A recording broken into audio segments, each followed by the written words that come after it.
Shalom, Bapak Ibu Saudara-saudaraku yang kekasih dalam nama Tuhan Yesus Kristus. Kita bertemu kembali saat ini dalam seri pelajaran kita. Sebelum kita melanjutkan seri pelajaran kita ini, mari kita bersatu dalam doa. Terima kasih ya Tuhan karena kebaikan-Mu yang masih menjadi bagian kami. Kembali Engkau mengizinkan kami untuk belajar firman Tuhan melalui kanal virtual ini. Tuhan, biarlah kiranya urapan kuasa Roh Kudus-Mu menjadi bagian kami seluruhnya, sehingga di saat kami mempelajari firman-Mu ini, kami pun boleh dipahamkan, diberikan pengertian, dan terlebih Tuhan kuasai kami untuk mempraktekannya, menghidupkannya dalam kehidupan kami. Inilah doa permohonan kami Bapa, mohon ampun segala dosa kesalahan kami, dalam nama Tuhan Yesus kami berdoa. Amin. Bapak Ibu saudara-saudaraku yang kekasih dalam nama Tuhan Yesus Kristus, pelajaran kita pada saat ini masuk ke dalam pelajaran yang ke-7.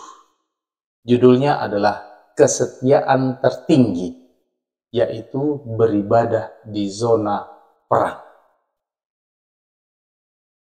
Menjadi ayat inti kita dalam pelajaran kali ini terdapat di dalam kitab Matius pasal 6 ayat 33. Dikatakan, tetapi carilah dahulu kerajaan Allah dan kebenarannya, maka semuanya itu akan ditambahkan kepadamu.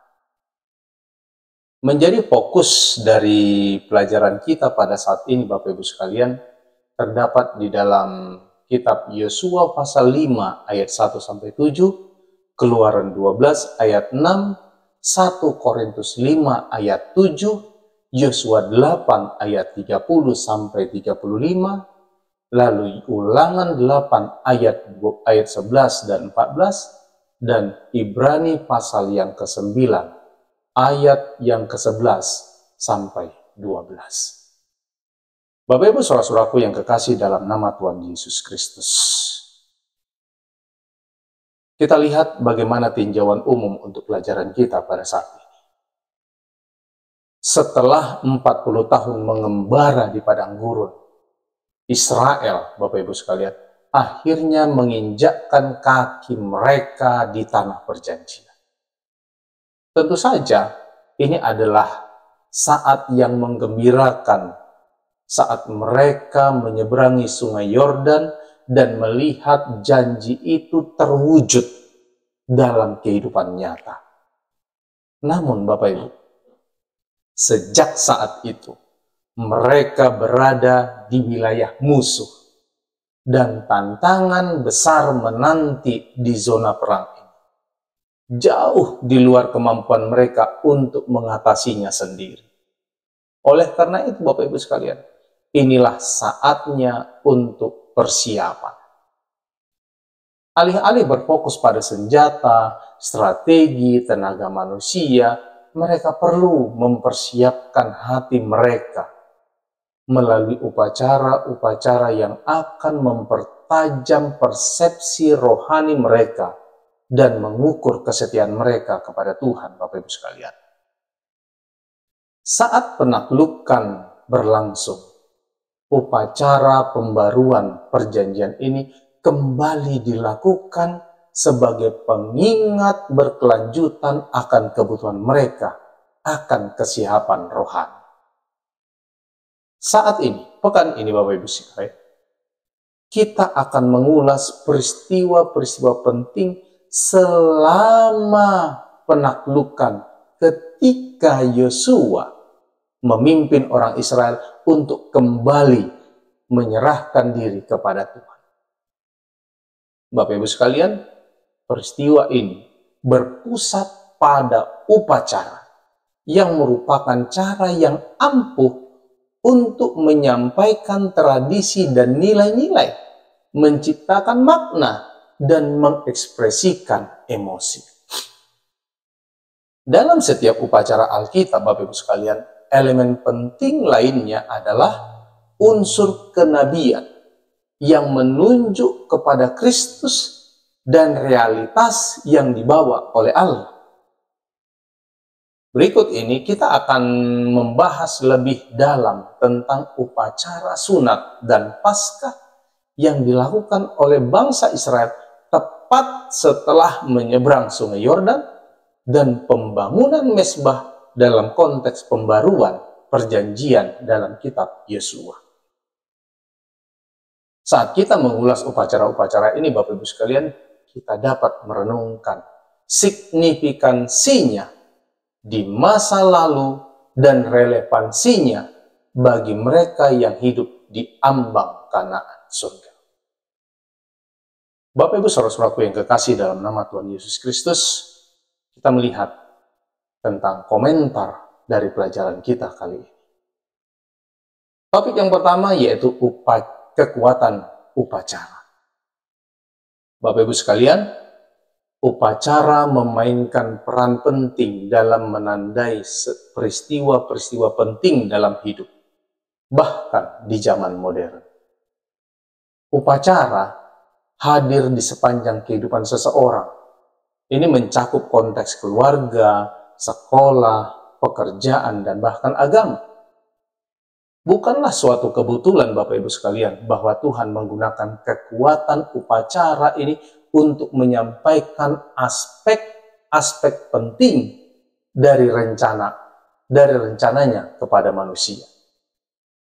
Upacara perjanjian lama yang sering kali melibatkan darah, keringat, dan air mata. Ini mengukir kebenaran abadi dalam pikiran manusia mengenai karakter Tuhan, kerusakan manusia, dan rencana ilahi untuk menjembatani jurang yang disebabkan oleh dosa, Bapak Ibu sekalian. Berikutnya yaitu tentang penyunatan.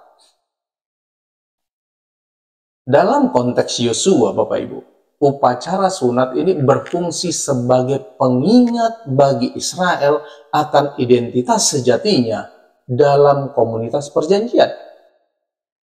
Pembuangan kulit katan secara gamblang ini menunjuk pada penghapusan status lama Israel sebagai budak Firaun.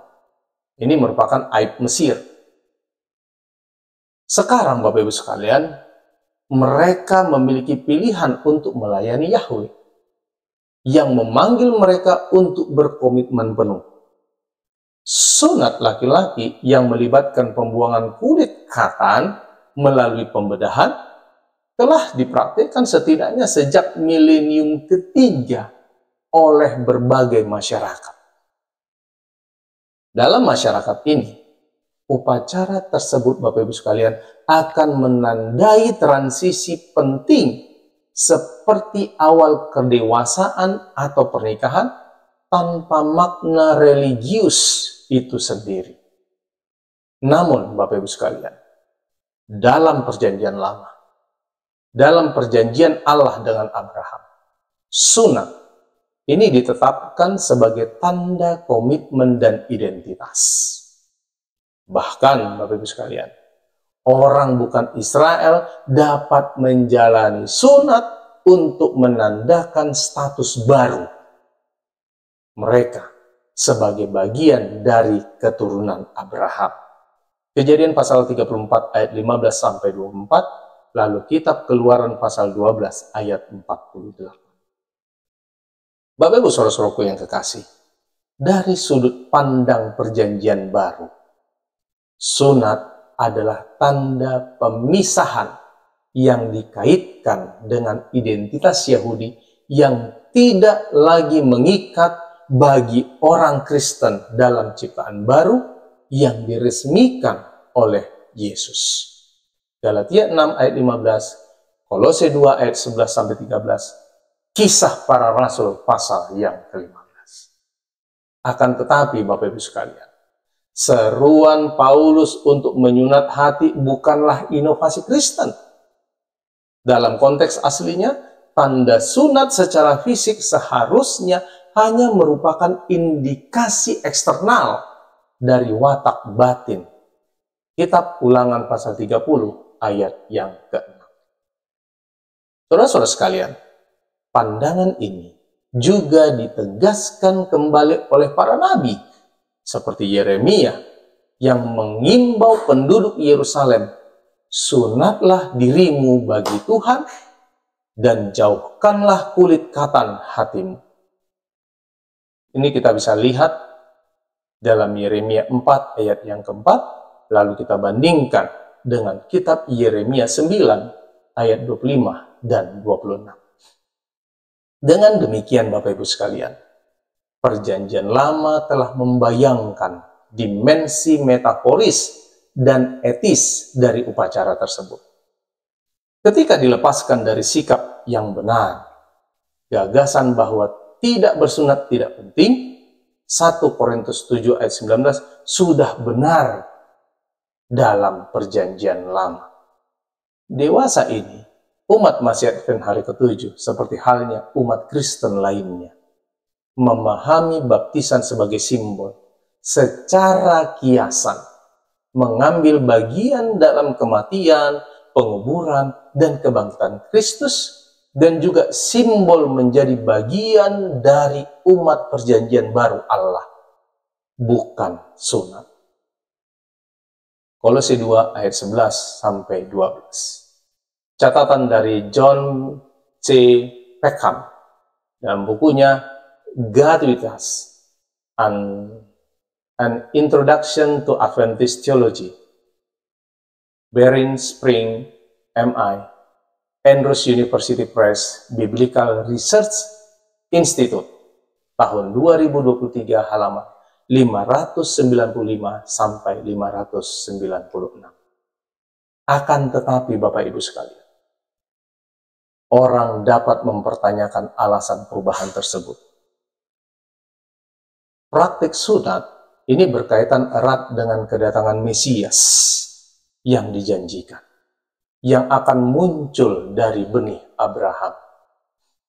Tanda yang dipasang pada organ genital Abraham seharusnya mengingatkan dia dan keturunannya bahwa pekerjaan Allah tidak bergantung pada kejantanan mereka. Setelah Yesus, Bapak Ibu sekalian, yaitu benih perempuan dan benih Abraham datang, tanda fisik menjadi usang dan diganti dengan baptisan. Meskipun memang ada perbedaan makna antara kedua simbol acara tersebut, unsur simbolis sunat ini masih relevan bagi umat Tuhan saat ini. Selanjutnya kita lihat dalam topik berikutnya, yaitu Paskah. Bapak Ibu sekalian, upacara Paskah ini ditetapkan pada malam saat Israel meninggalkan Mesir. Darah domba yang disembelih sebelum matahari terbenam ini digunakan untuk menandai tiang pintu orang Israel guna mencegah kematian anak sulung. Kitab Keluaran pasal 12 ayat 12 sampai 13. Jadi Bapak Ibu sekalian, Paskah pada dasarnya dikaitkan dengan pembebasan Israel dari perbudakan. Paskah juga terkait dengan perayaan pertanian yang menandai dimulainya musim panen ketika orang-orang akan membawa buah-buah sulung ke tempat kudus. Keluaran 34 ayat 18 sampai 27. Bapak Ibu sekalian, Paskah bukan sekedar perayaan kehidupan biasa, tetapi merupakan perayaan kehidupan baru yang akan dijalani dengan berlimpah dan bebas bersama Tuhan. Inti dari upacara tersebut adalah pengorbanan domba, Bapak Ibu sekalian. Pengorbanan ini merupakan tindakan simbolis dalam dua pengertian. Yang pertama, melambangkan pembebasan anak sulung. Domba, Bapak Ibu, ini disembelih sebagai ganti anak sulung Israel yang berfungsi sebagai pengorbanan pengganti. Yang kedua, seluruh upacara dimaksudkan untuk mengingat pengalaman Eksodus saat mereka dibebaskan dari perbudakan. Setiap detail dalam upacara tersebut ini menunjukkan kesibukan untuk bersiap berangkat. Daging dipanggang sebagai ganti rebus. Rempah-rempah dimakan sebagai ganti sayur-sayuran. Keluaran pasal 12 ayat 8 sampai 10.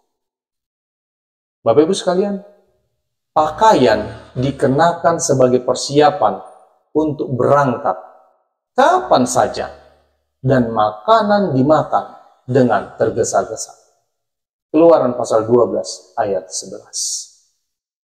Oleh karena itu Bapak Ibu sekalian, bagi para peserta pertama, Paskah pertama merupakan pernyataan iman akan pembebasan ajaib yang akan dilakukan Allah pada malam itu juga. Bapak Ibu sekalian, Yesus melembagakan perjamuan kudus pada Paskah terakhirnya di bumi. Perjamuan kudus ini menggantikan Paskah setelah kematiannya. Dengan demikian, upacara perjamuan kudus juga memiliki dimensi temporal ganda. Sementara itu Bapak Ibu, menarik perhatian kita pada apa yang telah Tuhan lakukan bagi kita di masa lalu. Itu menunjuk pada apa yang akan Tuhan capai di masa depan. Dalam Yosua pasal 5 Bapak Ibu sekalian, umat Tuhan berada di persimpangan temporal yang sama ini, antara masa lalu dan masa depan, antara pembebasan dan perhentian. Selanjutnya yang mau kita lihat adalah tentang mezbah.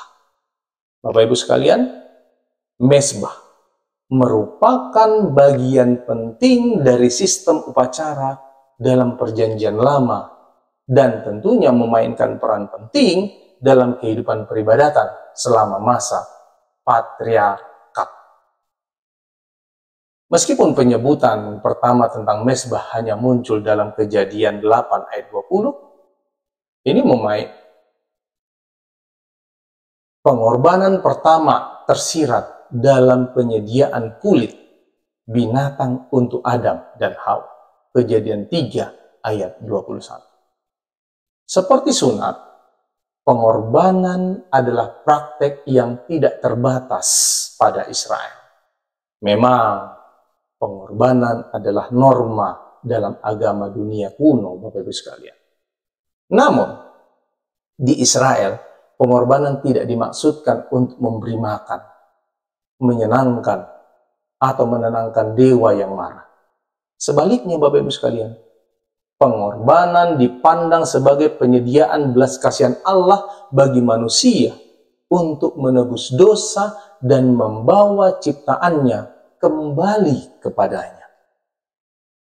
Di samping aspek penebusan napas dari korban, Bapak Ibu, mezbah memainkan peran penting dalam pengalaman keagamaan umat Allah di masa lalu.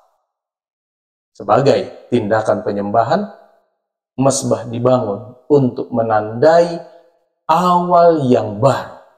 Kejadian 8 ayat 20. dan tempat perjalanan iman.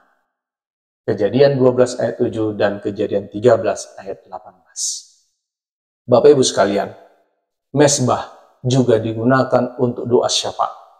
Ayub 1 ayat 5. Dan ucapan syukur. Mazmur 26 ayat 6 dan 7. Selain itu Bapak Ibu sekalian, mezbah dapat menjadi peringatan atas tindakan kasih karunia Allah. Dalam kitab Yosua, bahkan mezbah tanpa korban menjadi peringatan atas identitas keagamaan suku-suku di seberang sungai Yordan. Yosua 22 ayat 26 sampai 28. Dalam Yosua 8, mezbah yang dibangun di Bukit Ebal, Bapak Ibu sekalian, mengesahkan perjanjian, memperbarui komitmen umat kepada Tuhan. Semua aspek yang ditemukan dalam kultus patriarkat di sekitar mezbah tersebut, ini dipadukan ke dalam ibadah di Bait Suci, tempat orang Israel datang untuk beribadah, berdoa, mengucap nazar, mengingat tindakan kasih karunia Tuhan, mengakui dosa-dosa mereka, dan mencari pengampunan melalui pengorbanan mereka, yang dipusatkan tentunya di tempat kudus. Bapak Ibu sekalian, Golgota adalah mezbah tertinggi di mana anak domba Allah dikorbankan sekali untuk selama-lamanya. Ibrani 10 ayat yang ke-10. Seperti dalam sistem upacara Bapak Ibu sekalian, pengorbanannya adalah titik krusial yang membawa penyelesaian bagi rencana keselamatan. Sekarang, ia mempersembahkan darah sebagai perjanjian baru di hadapan Allah, menjadi perantara bagi orang berdosa yang bertobat. Ibrani 7 ayat 25. Mengikuti teladan Kristus, Bapak Ibu, kita dipanggil untuk mempersembahkan diri kita sebagai korban yang hidup, yang menyenangkan Tuhan. Roma 12 ayat 1. Di dalam Kristus, Bapak Ibu sekalian, mezbah kematian menjadi pintu, gerbang menuju kehidupan. Baik, selanjutnya kita masuk ke dalam aplikasi bagi kehidupan dari pelajaran kita ini. Poin yang pertama kita lihat adalah upacara gereja saat ini. Bapak Ibu saudara-saudaraku yang kekasih, upacara tetap menjadi bagian tak terpisahkan dari setiap gereja-gereja saat ini. Berikut ini adalah daftar singkat dari beberapa upacara terpenting yang dilaksanakan di gereja lokal kita masing-masing.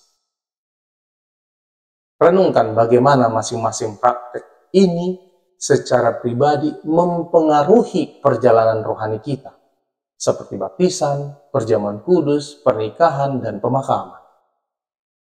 Antara sudah dan belum, yang berikutnya. Pengalaman keagamaan di balik upacara-upacara yang dipelajari pekan ini menunjuk pada tarik-menarik yang biasanya disebut sudah dan belum, yang dalam masa Yosua terwujud dalam jeda antara pembebasan dan perhentian. Keselamatan Israel, Bapak Ibu sekalian, adalah realitas yang berlaku saat ini dan tidak dapat disangkal, tetapi mereka masih menantikan penyempurnaan terakhirnya ketika mereka akhirnya dapat menikmati perhentian Allah. Dalam perjanjian baru, Bapak Ibu, tarik-menarik ini antara kerajaan Allah sebagai realitas yang hadir pada saat ini dan yang akan datang terlihat dengan jelas. Dalam pandangan Ellen G. White, kerajaan Allah, yaitu kerajaan kasih karunia, ini telah didirikan. Namun, Bapak Ibu sekalian, masih ada manifestasi eskatologis dari kerajaan itu, yaitu kerajaan kemuliaan. yang tidak akan didirikan sampai kedatangan Kristus yang kedua kali. Ya. GC 347. Wabena Dankor, Kingdom of God, the Ellen G. White Encyclopedia, Hagerstown, MD, Review and Herald Publishing Association 2013, halaman 919. Bagian A. Bagaimanakah kita mengalami tarik-menarik antara apa yang sudah dan apa yang belum dalam perjalanan rohani kita bersama Tuhan? B. Bagaimanakah fakta bahwa orang percaya Perjanjian Lama telah hidup dengan tarik-menarik ini dan membantu kita untuk memahami pengalaman Kristen kita sebagai perjalanan iman yang berkelanjutan? Tuhan memberkati kita. Bapak Ibu sekalian, kita akan akhiri pelajaran kita pada saat ini dengan berdoa. Ya Tuhan, Allah Bapa kami yang bertahta dalam kerajaan surga, terima kasih untuk pelajaran yang baik ini. Kami diingatkan kembali bagaimana Tuhan telah menempatkan kami di dunia ini. Tuhan sudah menyelamatkan kami dari dosa. Dan Tuhan sudah memberikan kebebasan kepada kami. Saat ini ya Tuhan, Engkau mengingatkan bahwa kebutuhan utama kami pada saat ini adalah untuk beribadah kepada Tuhan. Tuhan, biarlah kiranya peribadatan kami Engkau urapi. Berikan kami hikmat kebijaksanaan dari surga, sehingga di saat kami menjalankan ibadah-ibadah kami, semuanya itu hanya untuk menjadi kepujian kemuliaan bagi nama Tuhan. Mengangkat perenungan kami kepada pengorbanan yang Yesus sudah lakukan, dan kami boleh hidup berhubungan langsung dengan Tuhan di sepanjang kehidupan kami. Ya Tuhan, hamba mau tetap berdoa untuk seluruh umat-umat Tuhan yang turut bersama-sama mempelajari firman ini melalui kanal virtual. Tuhan, berkatilah mereka. Campur tanganlah Engkau dalam semua aspek kehidupan mereka. Yang sakit kiranya Tuhan pulihkan. Yang bergumul kiranya Tuhan kuatkan dan menangkan. Yang membutuhkan makanan, minuman, biarlah kiranya Tuhan cukupkan. Usaha tangan mereka kiranya Tuhan berkati, menjadi saluran berkat-Mu dalam kehidupan mereka, dan mereka boleh memuliakan Tuhan, dan menjadi saluran berkat juga bagi sesama. Biarlah kiranya kasih Tuhan yang mempertemukan kami kembali dalam seri-seri pelajaran kami berikutnya. Inilah doa permohonan kami Bapa, mohon ampun akan segala dosa selain kami. Kami berdoa hanya melalui anak-Mu Yesus Kristus yang menjadi Tuhan dan Juru Selamat kami. Amin.